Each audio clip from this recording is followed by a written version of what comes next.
Así. Ahí está grabando. Bueno, supónganse una de las preguntas podría ser morfina, describir las acciones farmacológicas de la morfina, para qué se utiliza, ¿sí?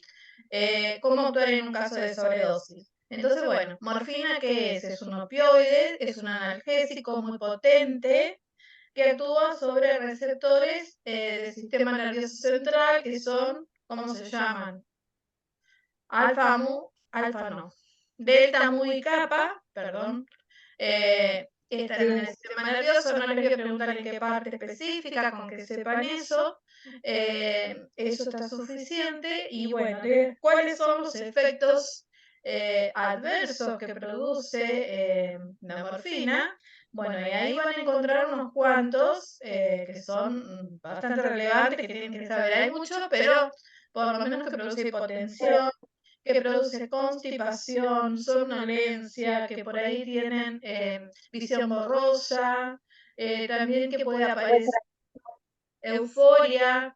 eh, a veces el paciente está somnoliento y a veces puede tener euforia, porque son como medidas diferentes los estados, ¿sí? Como dijimos, siempre no todos respondemos de la misma forma. Pero bueno, lo que produce es una depresión del sistema respiratorio, así que hay que controlar la respiración de ese paciente, pero siempre que hay dolor, la depresión respiratoria es como que el dolor Es más aguda. digamos, eso de la depresión respiratoria. La depresión respiratoria va a aparecer siempre que tengamos un caso de sobredosis o alta ingesta o intoxicación. Puede ser que, como hemos hablado, a propósito o no, puede ser por un accidente o no. Muchas veces pacientes que están mucho tiempo en respirador, con opioides como, sí, como calmantes, sedantes, analgésicos, como lo llamamos, porque es la pseudoanalgesia que se utiliza en el respirador. Bueno, entonces el paciente nos cuesta sacarlo de ese estado y se empieza a usar el antagonista, que es lo mismo que se utiliza para las intoxicaciones. ¿Cuál es el antagonista de la morfina o de los opioides? Nalazona. Naloxona. Naloxona. Naloxona. Bien, eso es lo más importante de opioides, saber bien los efectos adversos, qué es lo que produce, para qué lo voy a utilizar. Bueno, para dolores severos, prequirúrgicos, postquirúrgicos, ¿sí? Para el respirador, para la pseudoanalgesia, para dolores de cáncer, o sea, lo voy a usar en la última escala del dolor de la OMS, si nos retraemos a la parte de dolor, que cuando tenga un paciente con mucho dolor. Es muy útil en el postoperatorio porque el paciente se recupera en sus primeros días, sus primeras horas, sin dolor, y entonces evoluciona muchísimo mejor. ¿Sí? Eso es importante también. ¿Y qué otra cosa? Creo que les dije, bueno, los otros opioides que tenemos, los más conocidos, fentanilo, remifentanilo, ¿sí? Después tenemos uno que es muy famoso hoy por hoy. ¿Cuál es? La dopamina. Ana, vos qué sabés. No, que no me acuerdo. El, No, no. tra el tramadol. El tramadol, que es un opioide mixto, que es de segunda escala, es para dolor severo. Esa es la nalbufina. Nanubaína o Ah, nalbufina es el nombre genérico y nubaína el nombre comercial, ¿sí? Bueno, entonces, claro. con opioides, más o menos reunimos todo esto, nos faltan algunos más, como bueno, el tramadol ya lo dije, que se utiliza en comprimido de ampollas, hoy por hoy se está utilizando muchísimo. Eh, La codeína. una de las cosas que producen los opioides, que no lo dije en los efectos adversos, que era cuando uno usa muchos opioides. Yo te dije que era adictivo, Indolencia. Sí, que era, te producía adicción. adicciones, sí. Entonces, bueno, el tema es que hay que controlar eso y bueno, no demasiado tiempo que el paciente esté usando y bueno, y controlar cuando tenemos pacientes con esta medicación cómo lo utilizan. Eso por otro lado.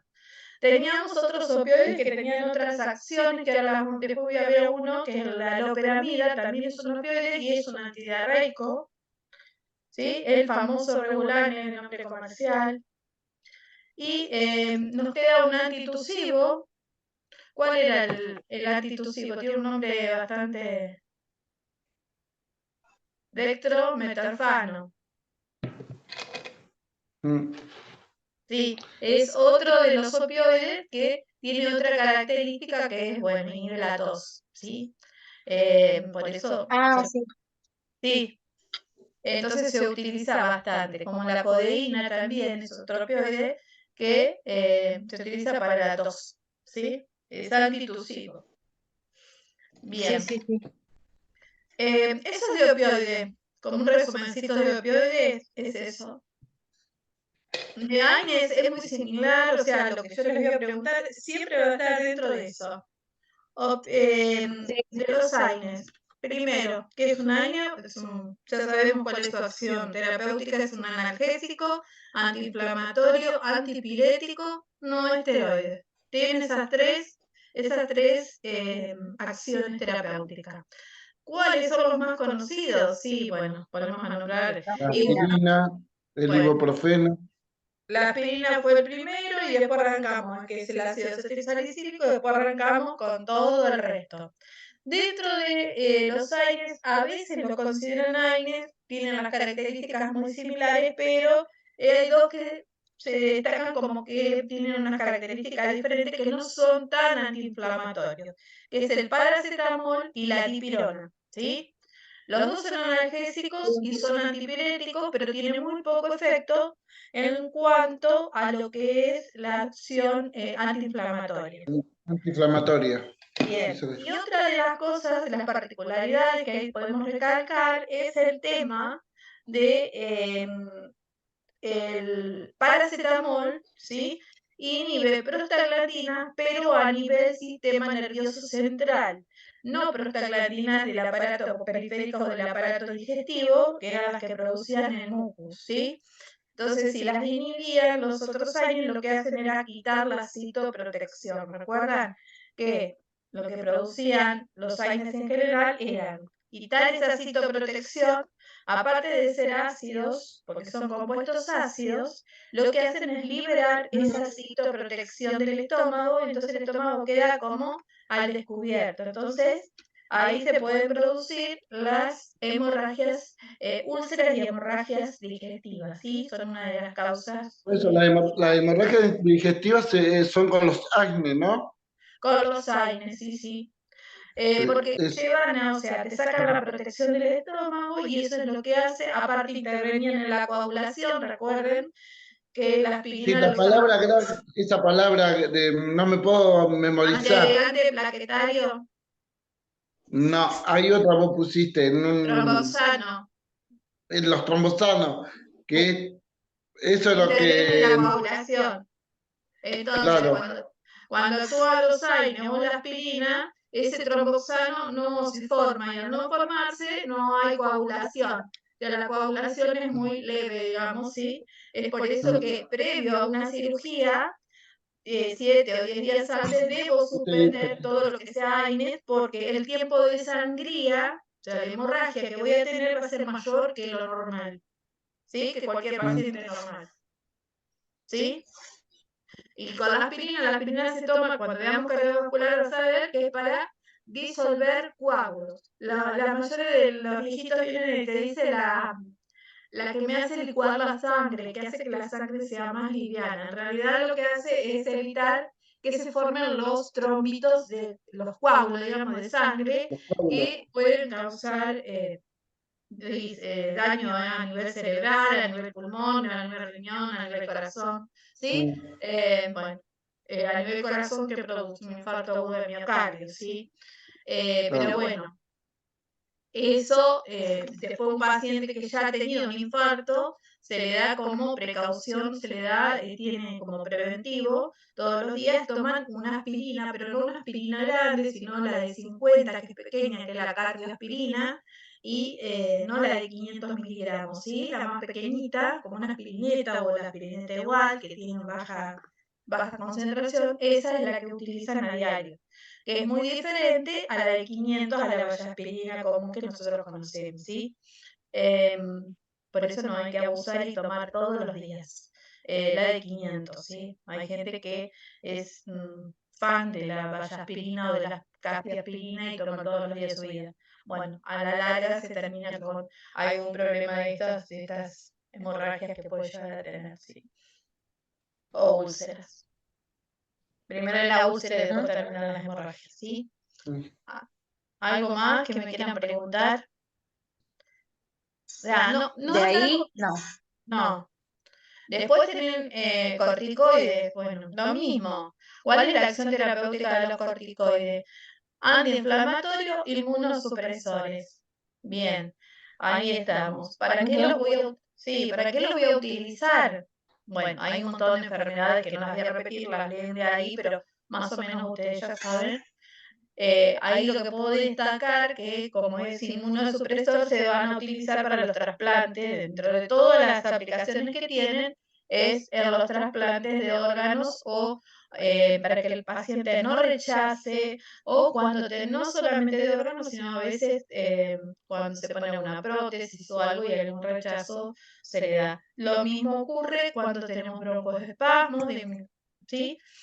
Los corticoides al disminuir nuestro aparato inmunológico hace que los bronquios se dilaten, ¿sí? El paciente pueda respirar mejor, si tengo una reacción alérgica, lo mismo, para un shock anafiláctico, lo mismo, ¿sí? Para todo tipo de reacciones alérgicas los vamos a utilizar, ¿sí?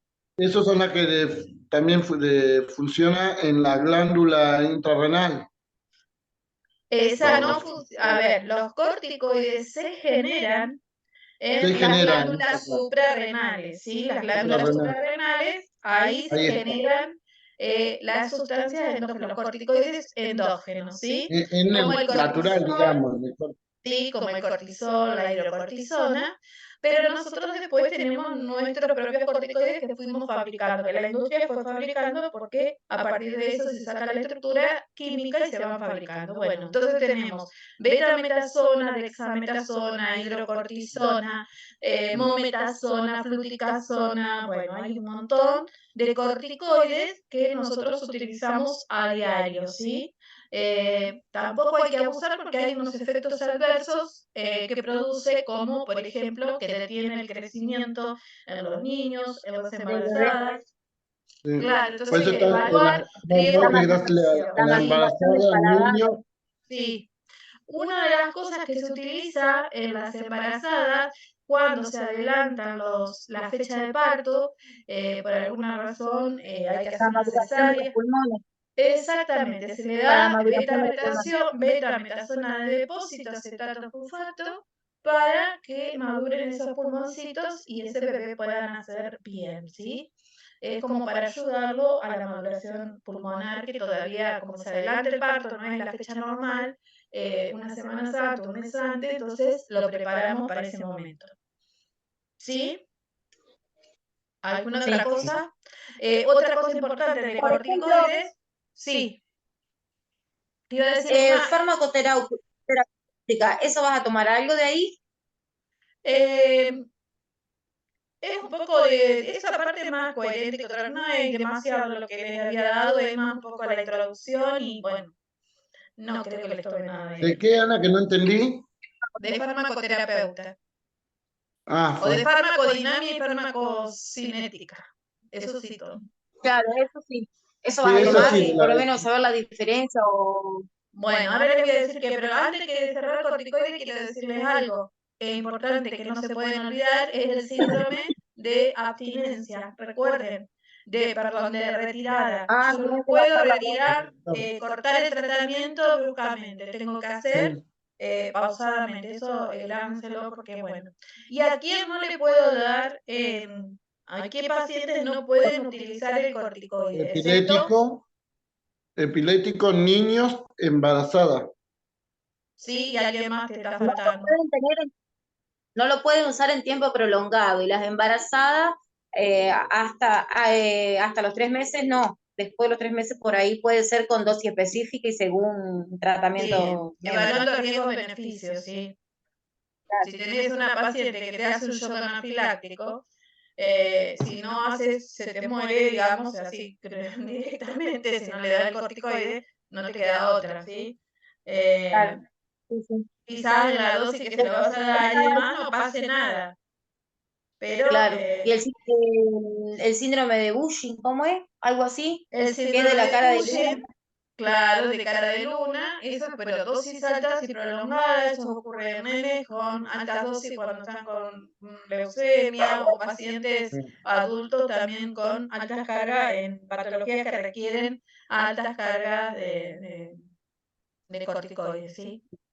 Pero no nos queda otro, o sea, el síndrome de luna, bueno, de cara de luna no sé, la cuestión es salvar la vida del paciente.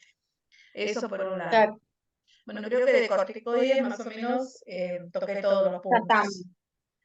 Con Sí. respecto a farmacocinética, yo les voy a preguntar primero cada una de las etapas, qué es cada una, qué es absorción, qué es distribución, qué es metabolización y qué es excreción, ¿sí? Dónde ocurre cada una, ¿sí? Que sepan dónde ocurre y qué factores afectan, ¿sí? Porque hay los factores muy importantes para saber si esa medicación tiene que sufrir, va a sufrir va a ser afectada por alguno de estos factores, porque bueno, es importante saber eso, porque de eso va a depender de todos estos factores, más que el primero de todo, la absorción, va a depender la biodisponibilidad, que también pregunto qué es biodisponibilidad, que es la concentración de droga que llega al torrente sanguíneo.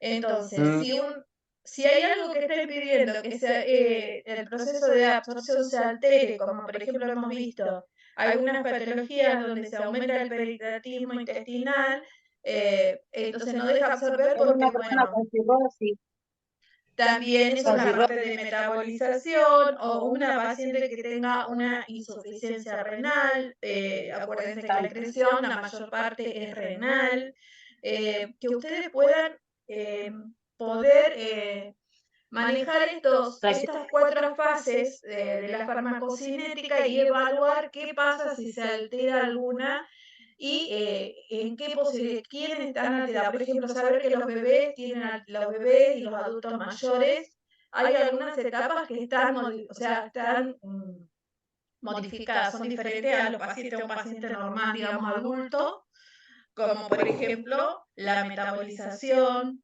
En general, en el adulto mayor, todas las fases están, las funciones en general del paciente están como desgastadas y son más lentas, ¿sí? Entonces, bueno, eso también va a influir mucho en la biodisponibilidad y en la cantidad de droga que llegue a circulación, ¿sí? También vean qué es lo que ocurre cuando nosotros vimos la parte de interacción, no solamente con alimentos, sino cuando tengo 2 drogas.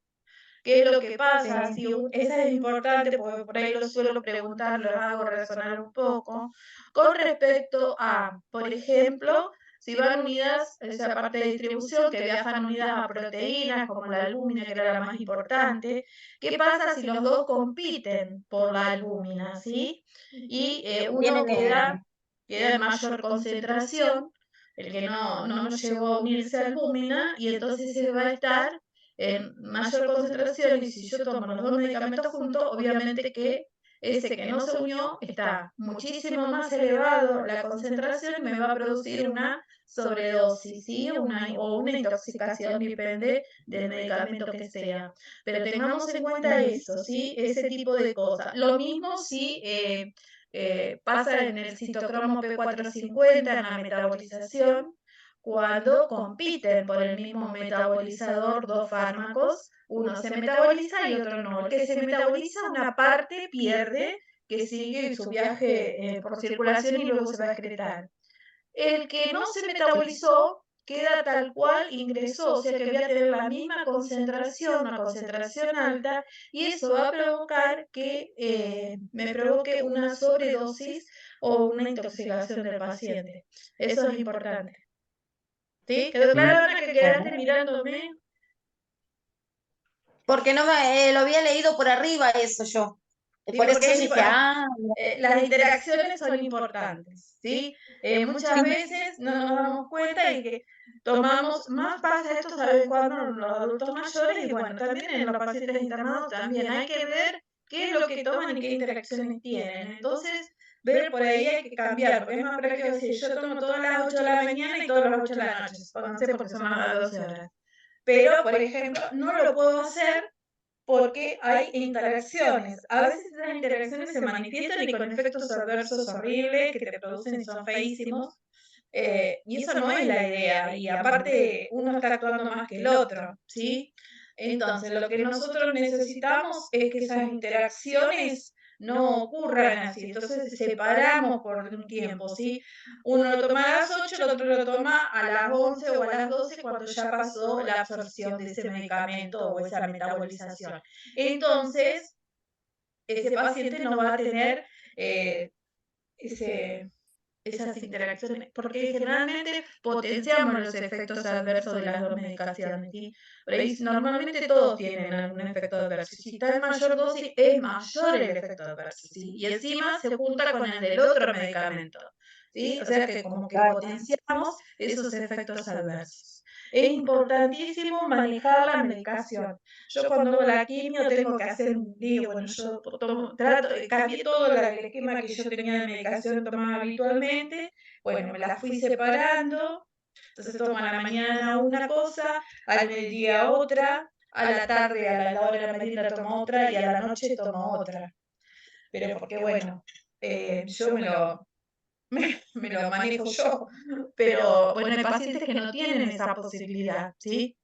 El médico no te dice nada, él te dice, tómate esto y esto, te pregunta qué tomás, normal habitualmente, bueno, seguí igual, pero yo sé que tienen efectos adversos y que me descomponen.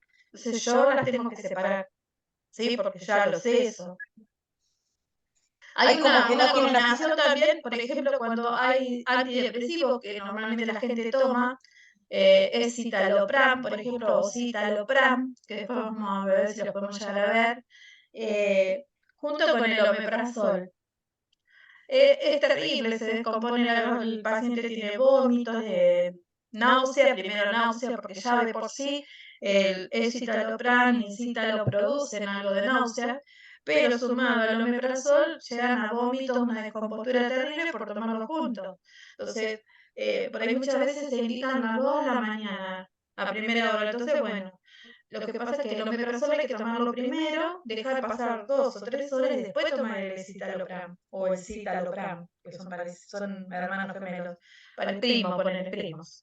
Entonces, bueno, son cosas muy sencillas que hay que tener en cuenta, pero muchas veces no se tiene. Y bueno, me está diciendo que nos quedan 10 minutos. Se va a cortar y volvemos a entrar. El tema es que por ahí hay que controlar las historias clínicas, el médico porque tampoco lo tiene muy presente.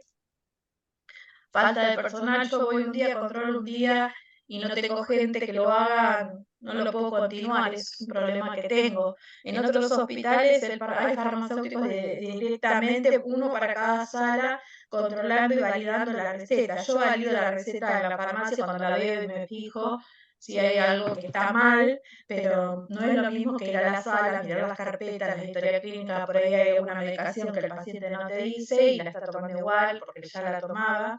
Bueno, esas cosas hay que tenerlas mucho en cuenta. Al momento de la cirugía también pasa que no te dicen lo que toman y después te encontrás con que tomaban tal cosa. Bueno, es importante eso.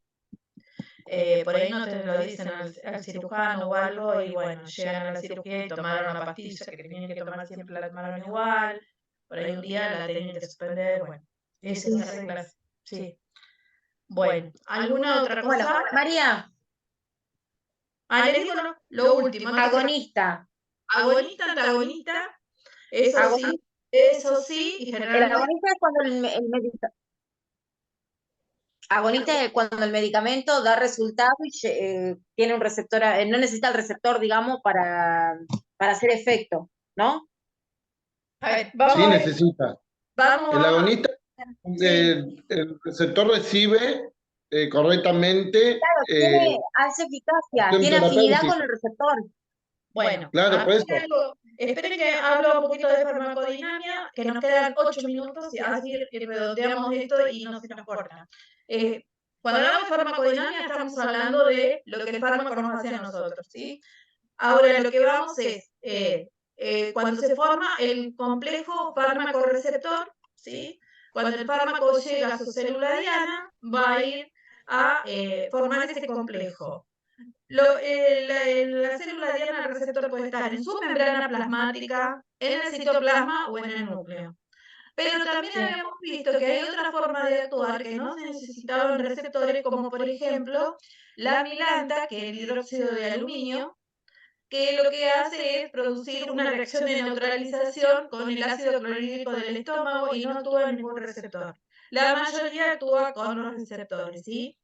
Ahora, cuando actúan los receptores, se activa dentro, una vez se forma ese complejo fármaco-receptor, se dan una serie de reacciones fisiológicas dentro de la célula, que es lo que va a provocar, son cambios que van a provocar el efecto terapéutico, ¿sí? Ahora, eh, yo puedo tener un fármaco que vino y actúa ahí, viene otro que es igual, diferente, o sea, diferente molécula, diferente color, si lo quieren llamar, tengo uno verde que está actuando, viene otro y actúa igual que el verde, que es el color rojo, y produce el mismo efecto. Eso se llama agonista. Cuando los dos fármacos son diferentes, pero actúan en el mismo receptor y producen los mismos efectos terapéuticos. Eso es como nosotros hablamos, por ejemplo, de adrenalina y algún otro fármaco que actúan sobre los receptores alfa 1, alfa 2, beta 1, beta 2. Sobre todo eso actúa adrenalina, que es endógena y también la tenemos como medicamento. Pero hay algunos que actúan, por ejemplo, sobre alfa 2, ¿sí? Solamente sobre alfa 2, ¿sí? Como habíamos visto, alfa metildopa o clonidina, ¿sí? Hola, Mili. Se va a cortar en un ratito, volverte a conectar, cualquier cosita. Bueno, entonces esos son agonistas. Ahora, otro fármaco que venga y actúe sobre ese receptor alfa y lo bloquee es un antagonista. Está bloqueando la acción del receptor, ¿sí? O sea, el antagonista hace lo contrario a lo que está haciendo el fármaco. Por eso cuando tenemos una intoxicación con morfina, usamos la naloxona. Actúan en los mismos receptores, pero la naloxona Pero con la bloquea. acción contraria. ¿Te quedó claro, Ana, que te veo pensativa? Sí, Si sí, eso sí. eso No, lo se vimos escucha claro, eso bien, se claro. corta. Ah, pero yo te veo ahí como tratando de escuchar. No sé si no estás No, pensativa. no, ¿Sí? es porque Ana, se corta. claro, eso lo vimos con Flor, y el antagonismo, antigonismo Pero se y corta, el por eso trato de escuchar. Bueno, después hay antagonistas que son, puede ser antagonistas totales porque actúan sobre todos los receptores o antagonistas parciales porque actúan sobre alguno de los receptores, por ejemplo, los adrenérgicos. Son 4 y solamente puede haber un medicamento que actúe sobre uno solo, ¿sí? Por eso se llaman parciales. Si no son totales y actúan sobre todos los receptores. Sí, sí. Bien, cuando hablamos de agonista y de antagonista, para que te quede un poco más claro, Ana, el agonista tiene eficacia, ¿sí? Y eficiencia, ¿sí? Una cosa es Sí, que sí, sí. encaja bien como la llave en la puerta, ¿sí? Y produce una actividad. Y da resultado. El antagonista no. O sea, tiene Bloquea. ingresa, pero no abre la puerta, digamos. No produce el efecto Claro, terapéutico. y puede, lo que hacía el antagonista es bloquear y a la vez es como sacar el efecto de la droga, Sí. ¿o no? Claro, porque Ah, lo claro, bloquea. Entonces no lo deja actuar.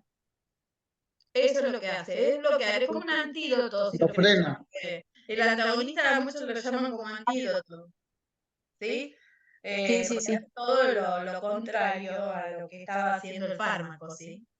Entonces, de esa forma sacamos al paciente del estado en que se encuentra, ¿sí? Ajá. Bueno, del sistema nervioso, yo no les voy a preguntar el sistema nervioso central, ni las partes, ni cómo yo solo les di todo eso para que ustedes lo entendieran. Le di toda la parte de sinapsis, para que ustedes sepan dónde estamos parados, porque si no yo me paro a hablar de receptores adrenérgicos y colinérgicos y no sabemos. Bueno, dentro de lo que yo les di ahí, ustedes tienen que ver los fármacos adrenérgicos, agonistas y antagonistas.